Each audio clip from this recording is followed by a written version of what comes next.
You should have finished reading chapters 3 and 4 in your work textbook by now, so you should have a pretty solid idea of what British North America was like and the regional differences between the southern colonies, New England, and the middle colonies. What I want to do in this video is hit the highlights of the defining traits of each region and ultimately circle back around to address some important characteristics that serve to bind the region together and also lay the framework for this burgeoning, uniquely American cultural and political identity. So we'll start with the first part of the continent settled by the British in the southern colonies. The book focuses primarily on the Chesapeake region of Virginia and Maryland. They mention the Carolinas as well. Georgia will eventually be settled more as a bastion or a buffer between the Spanish in Florida and the more valuable British territory in the Carolinas. So ultimately, some of the defining traits of the southern colonies were a high degree of social stratification. Pretty much, not necessarily right from the start, but once things were truly established, and really once the tobacco cash crop economy was established, you really start to see a lot of this social stratification develop. And initially, it's primarily along class lines. So when I say it's along class lines, really you fundamentally have these two major groups within the southern colonies. You have the very small group of grandees who own large tobacco plantations or large tobacco farms. And these were the people with most of the money and consequently most of the political and social influence and power. Conversely, you have most of the population that was either small, poor farmers or indentured servants, which, as we talked about in our discussion on Wednesday, a lot of these indentured servants were, not a lot of these indentured servants were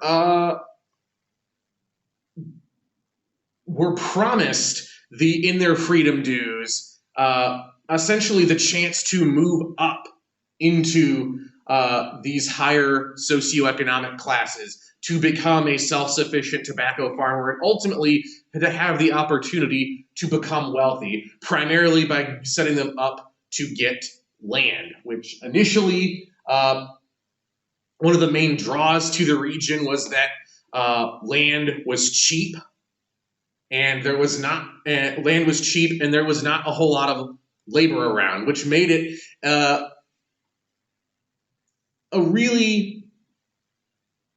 seem like a really prime opportunity for a lot of these poorer English citizens who were unemployed or underemployed and did not own land and had little hope of buying land in England. England had long ago run out of land, and there was no way they'd be able to afford to buy any. And furthermore, the job market was so poor because there were, frankly, too many workers and not enough jobs. When you compare that to the opportunities provided in the colonies, you have lots of cheap land initially, and also opportunities where you can work and labor and still make a lot more money and have a higher standard of living as a laborer in the colonies than you could in England. What we see ultimately starts to happen, though, is this promise of you'll be an indentured servant, but then you'll get your start and you'll eventually move into the higher classes of colonial society did not hold water for most of the colonists, for most of these indentured servants.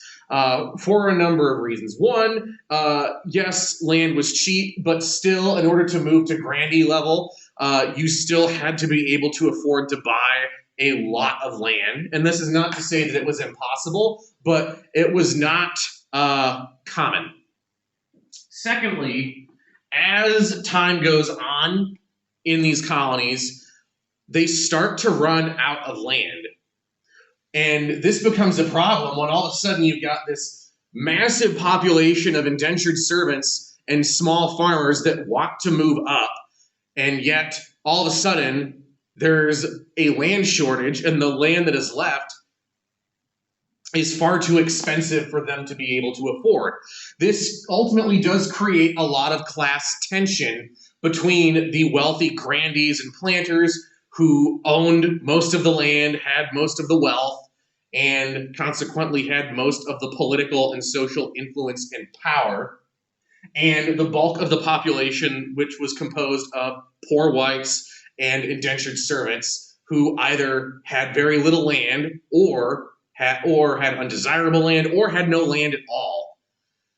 When you factor in the British treaties with Native Americans, which blocked colonial expansion westward, as well as the native attacks on these westernmost fringes of the colony, this tension ultimately comes to a head in Bacon's Rebellion, which, even though it ultimately fails, Bacon's Rebellion does indicate that there is a degree of instability in this social structure, simply because there were too many unhappy, dissatisfied, landless farmers, or landless whites, poor farmers, and indentured servants who did not appreciate the bulk of the wealth and power going to the wealthy grandees. So this ultimately demonstrates some of the frailties to the colonial leaders, the colonial leadership. It illustrates some of the frailty of the system to the leadership, that this structure cannot last. The indentured servant structure could only really work as long as there was enough cheap land to sustain them, to sustain the servants once their indenture was up. This, combined with the belief by colonial authorities that they needed to find a way to stabilize this class tension, encourages the development of slavery. And ultimately, while this class hierarchy still remains, Southern social structure emphasizes this newly forming racial hierarchy even more, that is based around slavery and the rights and the specific rights and privileges that all white people, regardless of their class, had simply because they were white. This served as a way to kind of unite the grandees and the grandees and the wealthy planters with the poorer whites. Really, it got the poorer whites to ally more closely with the richer white people than with the poorer slaves, because they were both in the club or the in-group of being white, and therefore having the privileges and rights of being white. Now, I should not really have to emphasize that the development of slavery in Southern culture and Southern society and politics becomes a giant issue later on. We will see slavery keep coming up and being a problem throughout this entire semester, because it really does touch on a lot of elements of American culture and politics and economics. Speaking of economics, I've already touched on this, but the Southern colonies' economy was based around cash crops. In the Chesapeake region of Virginia and Maryland, that cash crop was tobacco. As you move into the Carolinas, that cash crop became rice. But really, it was all about cash crops. The more you grew, the more money you could make. The southern colonies also had a limited self-government. The prime example of that would be the House of Burgesses in Virginia, which basically would act as a colonial assembly and make decisions for the colony that ultimately would have to be ratified either by initially the charter and eventually by royal governor and consequently king back in England. I say it was limited self-government because they really didn't have any power. They couldn't, let me rephrase that. The royal governor or the king could overrule or block anything they did or stop anything they wanted to do. But you have this assembly where you have the colonies trying to exercise some form of a political voice where they may not necessarily have power, but they are participating in politics and they're getting a sense and taste of self-government, which, maybe will be kind of a big deal in the 1700s, maybe. I don't know. What is also interesting to note about the House of Burgesses, and this reflects the class differential, is that the colonial officials effectively operated as an oligarchy, or even though this was technically, or even though this seemed like it was some self-government, it was not really representative because the only members would come from this wealthy planter class. Very rarely you would have political support to get a poorer person into the House of Burgesses like Nathaniel Bacon. But that was pretty rare. The bulk of colonial power rested with these people. The limited self-government of the southern colonies operated as an oligarchy. Lastly, southern society was predominantly male. Those in Europe looking at the southern colonies viewed this as basically an opportunity for them to get rich. This was viewed as a land of opportunity for, if you've heard the phrase second sons if you've heard of the phrase second sons before, basically, and John Smith mentioned this as a complaint as well, that a lot of the people initially moving to Virginia, especially, were gentlemen. What that meant is that a lot of the people who were initially coming to the New World from England were younger sons of noblemen who, because of European inheritance law, would not inherit anything from their father. European inheritance law had all the money and all the land going to the oldest son as a way to preserve the family's power. Consequently, the younger sons had to find their own paths to success. A lot of them would do that by trying to marry into other noble families, but a lot of them also viewed the New World as an opportunity for them to go and basically set up their own branch of the family there by buying cheap land and developing over there. So if you're kind of getting the sense that this plantation society operated as kind of a less intense, less obvious form of European aristocracy, you're right. They did. There was the intention of a lot of people moving here to try to establish an informal type of aristocracy. Anyway, that's southern colonies. Now,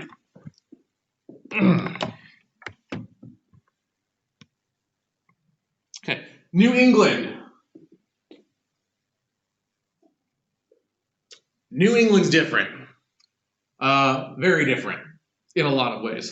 So first off, when we're talking about New England, we're mainly talking about Massachusetts and the Plymouth colony that eventually becomes part of Massachusetts. But this also includes Rhode Island, Connecticut, and eventually Vermont and New Hampshire. New England's defining trait during the 1600s was that of Puritanism. Puritanism influenced almost every aspect of colonial society in New England.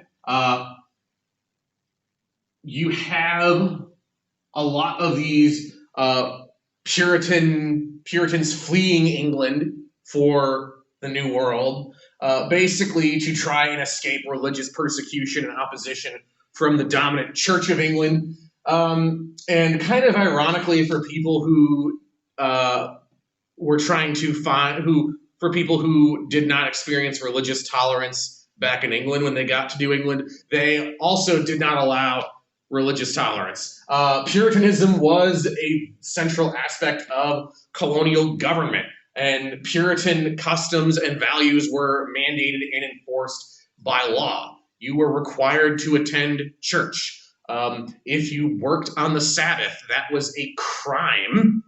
So a lot of these values that we associate with Puritans did ultimately find their way into law in the colonial governments of New England.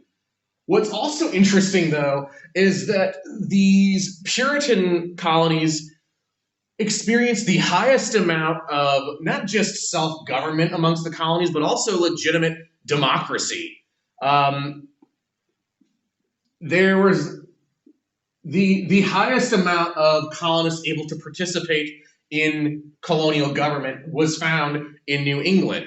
Now, it was only limited to men, and you did have to belong to the church in order to participate in these colonial governments. But this still allowed way more colonists to participate than either the middle colonies or the southern colonies, where either there was hardly any self-government or democracy at all, or you had to fulfill property requirements in order to participate, which effectively blocked out the colonial government from all but the wealthy. New England's economy was focused initially on subsistence farming. Unlike the southern colonies, especially, and even the middle colonies to an extent, New England was established not for economic reasons, but for religious reasons. So they weren't really focused on trying to make money like in the southern colonies, where they were trying to find a way to make lots of money. New England wanted to find, the Puritans of New England settled it because they were trying to find a place where they could practice their religion without being infringed upon or targeted or oppressed by the dominant religious authorities back in England. Over time, as New England society becomes more secular, Rourke talks about how the first generation of colonists in New England were staunchly religious and diehard Puritan, but their children and their grandchildren progressively became more and more secular, and while they would still qualify as Puritan, they did not take it nearly as seriously. And there were also events such as the English monarchy taking a greater role in the governance of the colonies that did remove a lot of the religious law from that did kind of negate a lot of the religious laws that were put in place. As these later generations take place in the 1600s, New England develops a trade-based economy, really focusing on fish and lumber. But this trend intensifies as we move into the 1700s, where you have where you have Boston in particular becoming a major trading hub for the triangular trade between the Atlantic world, which hopefully you remember triangular trade from geography. New England was also quite different from the southern colonies in that it was dominated primarily by families. Most of the people who immigrated to New England from Europe during the colonial period, especially during the 1600s, came with their families. Again, they weren't trying to establish themselves or make money necessarily. They were trying to they were searching for they were searching for the freedom to practice their religion. I hesitate to say they were searching for religious freedom because, as the colonial laws demonstrate, they really didn't believe in freedom of religion because Puritanism was effectively required.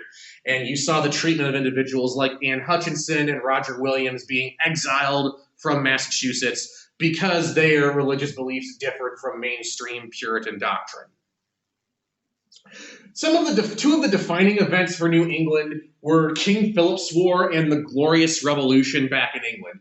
So King Philip's War happened in the 1670s, basically a massive conflict between the colonists and the Native Americans in the area. The Native Americans were getting upset and angry that the colonists continued to encroach upon their land, and as they encroached, conflicts inevitably ensued. This erupted in an all-out erupted into a major conflict where you have the Native Americans of the region led by Metacomet or King Philip, and then you have the colonists basically defending. The colonists do ultimately win, but because this was such a major conflict, it gets the British government, particularly the monarchy, to take a closer look at New England, and ultimately it kind of undermines this concept of self-government a bit, because the king winds up taking direct control and appointing royal governors to oversee the colonies. And even though there is some conflict between this during the period of the English Civil War and during the time period when there is no monarch because it's the dictatorship of Oliver Cromwell, by the time the monarchy is reestablished by Charles II, and by the time of the Glorious Revolution, when William and Mary take the throne, William and Mary effectively get rid of this notion of self-government in New England and take royal control over the colonies. So a lot of these religious laws were either undermined or just negated. For example, participation in colonial assemblies and like voting rights, things like that, it was no longer based off of church membership. Instead, they imposed property requirements. But what we see in New England, we have this staunch trend of strictly adhering to one's values and code, regardless of what the government says. Again, the Puritans left England for New England because they did not want to be controlled by that, what they viewed as impure government or impure society. But also, you have a heavy, heavy trend and a heavy influence of self-government and democratic participation in government, which, again, might become a little important in the 1700s. I don't know. Okay. Lastly, you have the middle colonies. And the middle colonies were kind of defined by their diversity. They were by far the most ethnically diverse region of British North America. The southern colonies in New England were inhabited by predominantly English people. Again, the southern colonies did gradually develop a large African population because of the slave trade, but the middle colonies is where you really start to see a lot of ethnic diversity. And this really stems from both the initial Dutch settlement of New Amsterdam and New Netherland, which becomes New York, and also the heavy Quaker influence in Pennsylvania. So first off, regarding the Dutch were notoriously a way more tolerant European society than any others during this period. The Dutch had a reputation for being primarily businessmen, and basically they didn't really want to get that involved in things like enforcing religious conformity or imposing morality laws on their citizens, because those things kind of got in the way of business. So New York when it is eventually taken over by the English and given to the Duke of York, New York already has a lot of this diversity and this culture of tolerance because of its Dutch heritage. And then the Quakers in Pennsylvania, Quakers were notoriously a very tolerant, open-minded bunch for the time period. I mean, again, the Quakers even took the radical stance of saying women were equal to men and allowing women to participate in church services. That was a radical stance at the time. So the Quakers as well believed in religious tolerance and didn't really bother to restrict people's activities all that much. Now, while Pennsylvania did have morality laws in place, they were not to the level of New England, and they still allowed you to practice your own religion while adhering to certain Quaker customs. So because of this, the Middle Colonies prove attractive for a lot of notably Irish, Scottish, and German immigrants who moved to the region. Just a review, when we're talking about the Middle Colonies, we're talking about New York, Pennsylvania, and New Jersey, and then eventually Delaware will join them.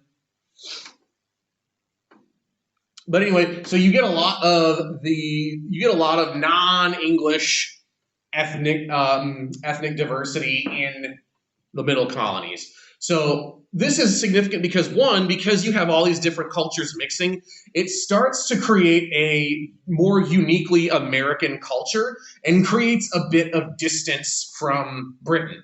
Even though these were British colonies, certain like German immigrants would not necessarily think of themselves as British. They didn't really have the same ties to Great Britain like English colonists did in New England and the Southern colonies.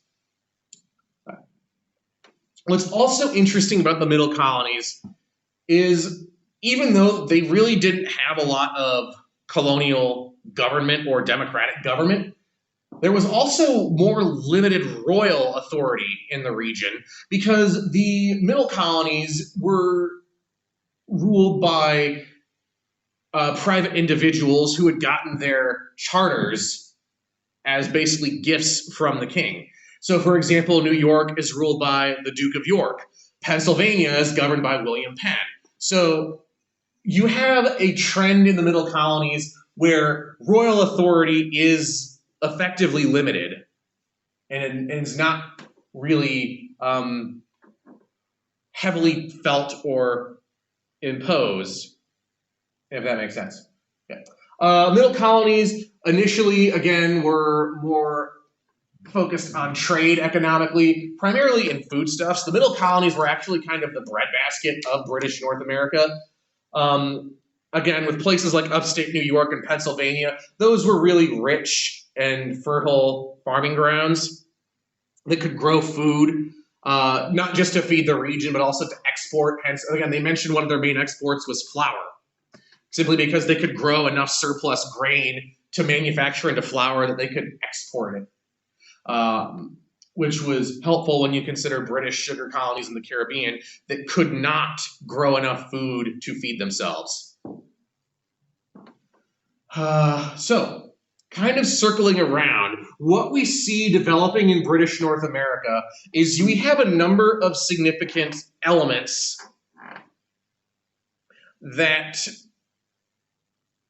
ultimately are going to help create and foster a more uniquely American identity. You have these early experiences with self-government and with democratic participation in government and society. You have these streaks periodically of opposition to colonial authority. You have certain Enlightenment ideals that would heavily influence founding fathers like Thomas Jefferson and Benjamin Franklin being already introduced in certain colonies, like the freedom of religion. So you have these important trends that start to create a more uniquely American identity. You also have trends that will cause problems for that later on, like the rise of slavery, like social stratification, and the development of a ruling class, for lack of a better term, across the colonies. So those are important trends to pay attention to as we move forward in the course. I know this was kind of a long video, but there was a lot I wanted to touch on regarding our reading because there was a lot there. If you have questions or thoughts, either email me or better yet, save them for discussion at our next meeting on Friday. So I will see you then. Take care, guys.